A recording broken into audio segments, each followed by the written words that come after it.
السلام علیکم دوستو، آج کی کہانی کا نام ہے پانی کہاں گیا۔ دریا کے کنارے آباد شاداب نگر ایک ہرا بھرا قصبہ تھا۔ وہاں کے لوگوں میں ایک خرابی تھی کہ وہ پانی جیسی نعمت کی قدر نہیں کرتے تھے۔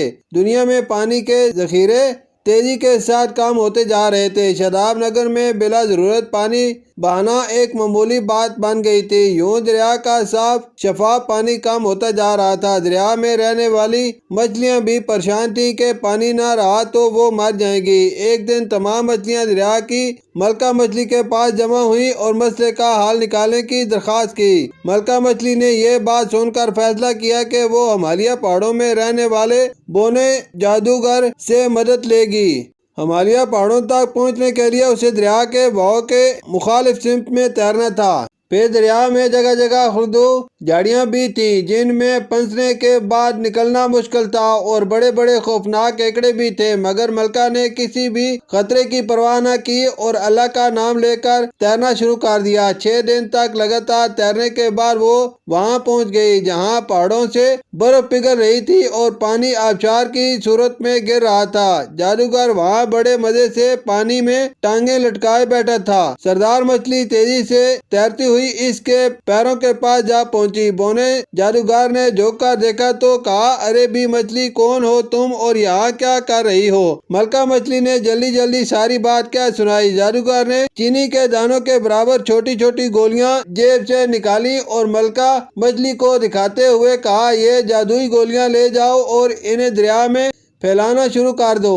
جہاں کہیں بھی بلا ضرورت پانی بہہ رہا ہوگا یہ گولیاں غبارے کی طرح پھول کر اس لائن کو بند کر دیں گی۔ بعد میں ان کا اثر ختم ہو جائے گا۔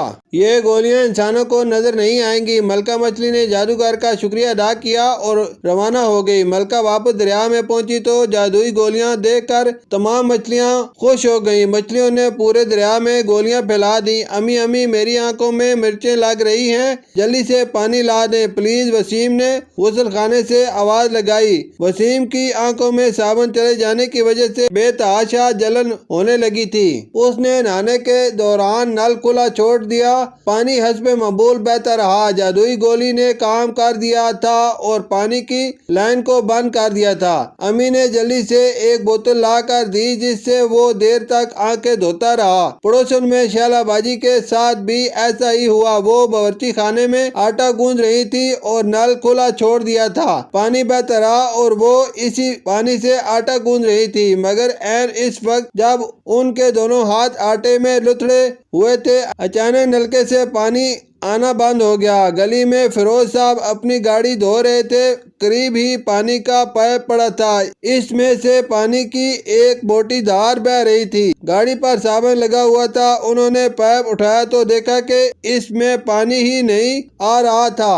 فیروز صاحب ایک ہاتھ میں پائپ پکڑے دوسرے ہاتھ سے سر کھجانے لگے۔ شاداب نگر کے تمام اہم لوگ قصبے کے مرکزی ہال میں جمع تھے۔ وہ پچھلے ایک ہفتے سے ہونے والے ان گمبھیر واقعات پر غور کر رہے تھے کہ نلوں میں پانی آتے آتے کیوں اور کیسے رک جاتا ہے۔ صاحب کا مشاہدہ یہ تھا کہ پانی صرف اسی وقت ہوتا ہے جب نل بلا ضرورت کھلا ہوتا ہے۔ مسجد کے امام صاحب بڑے دھیان سے صاحب کی باتیں سن رہے تھے۔ انہوں نے کہا، آپ صاحب کے ساتھ میں بھی اسی قصبے میں رہتا ہوں، مگر میرے گھر میں ایسا کوئی واقعہ پیش نہیں آیا۔ اس کی وجہ یہ ہے کہ میرے گھر میں پانی بلا وجہ نہیں بہایا جاتا، بلکہ صرف ضرورت کے وقت ہی نل کھولا جاتا ہے۔ یہ بات صاحب کی سمجھ میں آ گئی۔ حافظ صاحب نے کہا، بالکل یہی بات ہے، میرے گھر میں بھی پانی احتیاط کے ساتھ استعمال کیا جاتا ہے اور کبھی بھی ایسا نہیں ہوا کہ اچانک پانی غائب ہو جائے۔ میں امام صاحب کی بات سے 100% اتفاق کرتا ہوں۔